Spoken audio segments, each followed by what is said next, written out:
Réouverture des écoles, le confinement peut parfois avoir des conséquences sur les enfants. Les enfants, comme les adultes d'ailleurs, vivent de plein fouet le confinement. Les habitudes sont bousculées, on apprend la distanciation sociale, on ingurgite des informations potentiellement anxiogènes, un contexte qui peut véhiculer peur et angoisse.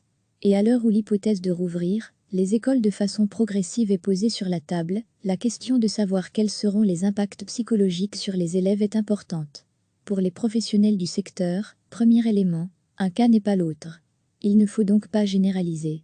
En effet, tout dépend des ressources et des soutiens dont dispose l'enfant, mais aussi de l'information qu'il aura reçue et de la façon dont elle lui aura été transmise. De plus, les conséquences du confinement seront différentes pour un enfant qui vit dans une maison avec un jardin, qui des ressources avec des parents à l'écoute et qui sont à même d'expliquer les événements, que chez un enfant qui vit en appartement, sans matériel informatique, ou si un parent est tombé malade, ceci peut générer des angoisses, détaille Yannick Gadstan, psychologue au sein de l'école européenne d'UCL. Néanmoins, pour l'enfant, comme pour l'adulte au demeurant, la période de confinement peut avoir des répercussions sur le plan psychologique. C'est pourquoi, explique le pédopsychiatre Laurent Victour, il est nécessaire d'expliquer aux enfants ce qui est en train de se passer et s'assurer de savoir ce que l'enfant a compris. Et d'ajouter, car les peurs viennent de ce que les enfants ont entendu, vu et interprété. Lire aussi, confinement Covid-19, il y aura des conséquences pour la santé mentale des Belges. Pour Yannick Gadstan, psychologue en milieu scolaire, il faudra ouvrir les espaces de discussion. Après un événement traumatisant, comme, par exemple, ça a été le cas à la suite des attentats, tous les élèves ne réagissent pas de la même manière. De ce point de vue, si réouverture des écoles il y a, les enseignants peuvent repérer les signaux et ils devront être vigilants. En revanche, prévient la psychologue, s'il est nécessaire d'ouvrir les espaces au dialogue, il ne faudra pas parler que de ça. C'est difficile, mais il faudra trouver un juste équilibre entre mettre en place des dispositifs pour le collectif et veiller à l'individu. Le rapport à l'information est également important du point de vue psychologique pour l'enfant. En effet, certains enfants peuvent sentir une certaine angoisse à cause du confinement et du coronavirus en général. Mais pour Laurent Victour, cela est dû notamment à la façon dont l'enfant ingurgite l'information. Ils entendent parler de soldats, de guerre, d'armée, et les enfants perçoivent aussi l'anxiété des parents. Mais comment explique-t-on cette période pour le moins troublée à des enfants ? Le plus simplement possible, répond le pédopsychiatre Laurent Victour.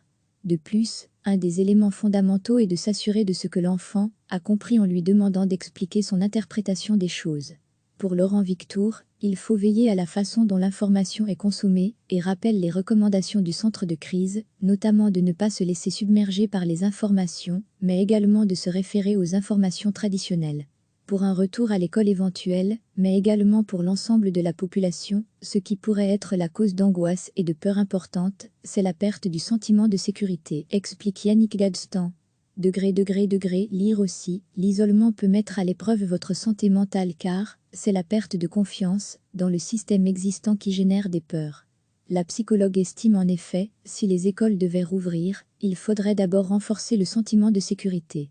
Et en milieu scolaire, cela signifie être certain de disposer des moyens nécessaires. Cela va du savon dans les toilettes au masque à disposition pour le personnel et les enfants, par exemple. Parce que, finalement, pour pouvoir rassurer l'enfant, l'enseignant aussi doit être rassuré. Retrouver tout notre dossier sur le coronavirus. Selon une étude qui date de 2013 et qui porte sur les conséquences psychologiques sur les parents et les enfants après une catastrophe sanitaire et une période de confinement, explique que des mesures de confinement peuvent être traumatisantes pour une part significative de parents et d'enfants. Des troubles de stress post-traumatique ont été observés chez 30% des enfants ayant fait face à des mesures de confinement ou de quarantaine. Cette étude a été réalisée suite à la crise du virus H1N1 et le contexte était bien évidemment différent de celui auquel nous faisons face aujourd'hui. Face à l'impact des mesures de confinement pour l'enfant ou l'adolescent, la collaboration entre les parents et les professeurs est très importante, pointe Yannick Gadstan. Une bonne communication entre ce tandem renforce les ressources auxquelles l'enfant peut avoir accès et communiquer favorise la possibilité de mettre en place les outils appropriés. Recevez chaque matin l'essentiel de l'actualité. Les enfants, comme les adultes d'ailleurs, vivent de plein fouet le confinement. Les habitudes sont bousculées, on apprend la distanciation sociale, on ingurgite des informations potentiellement anxiogènes, un contexte qui peut véhiculer peur et angoisse. Et à l'heure où l'hypothèse de rouvrir les écoles de façon progressive est posée sur la table, la question de savoir quels seront les impacts psychologiques sur les élèves est importante. Pour les professionnels du secteur, premier élément, un cas n'est pas l'autre. Il ne faut donc pas généraliser. En effet, tout dépend des ressources et des soutiens dont dispose l'enfant, mais aussi de l'information qu'il aura reçue et de la façon dont elle lui aura été transmise.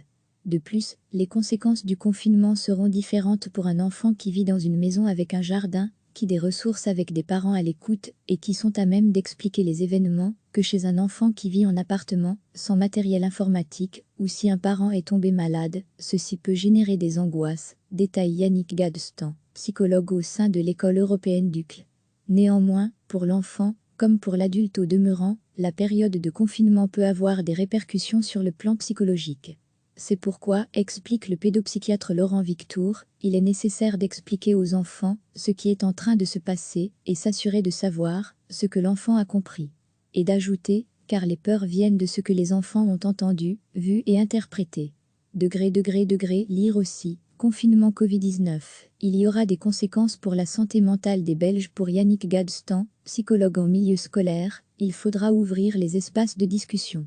Après un événement traumatisant, comme, par exemple, ça a été le cas à la suite des attentats, tous les élèves ne réagissent pas de la même manière. De ce point de vue, si réouverture des écoles il y a, les enseignants peuvent repérer les signaux et ils devront être vigilants. En revanche, prévient la psychologue, s'il est nécessaire d'ouvrir les espaces au dialogue, il ne faudra pas parler que de ça. C'est difficile, mais il faudra trouver un juste équilibre entre mettre en place des dispositifs pour le collectif et veiller à l'individu. Le rapport à l'information est également important du point de vue psychologique pour l'enfant. En effet, certains enfants peuvent sentir une certaine angoisse à cause du confinement et du coronavirus en général. Mais pour Laurent Victour, cela est dû notamment à la façon dont l'enfant ingurgite l'information. Ils entendent parler de soldats, de guerre, d'armée, et les enfants perçoivent aussi l'anxiété des parents. Mais comment explique-t-on cette période pour le moins troublée à des enfants ?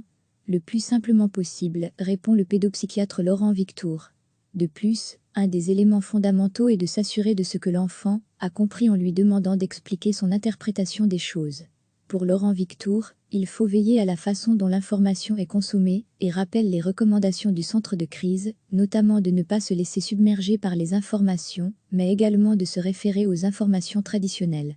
Pour un retour à l'école éventuel, mais également pour l'ensemble de la population, ce qui pourrait être la cause d'angoisse et de peur importante, c'est la perte du sentiment de sécurité, explique Yannick Gadstan. Lire aussi, l'isolement peut mettre à l'épreuve votre santé mentale car c'est la perte de confiance dans le système existant qui génère des peurs. La psychologue estime en effet, si les écoles devaient rouvrir, il faudrait d'abord renforcer le sentiment de sécurité. Et en milieu scolaire, cela signifie être certain de disposer des moyens nécessaires. Cela va du savon dans les toilettes au masque à disposition pour le personnel et les enfants, par exemple. Parce que, finalement, pour pouvoir rassurer l'enfant, l'enseignant aussi doit être rassuré.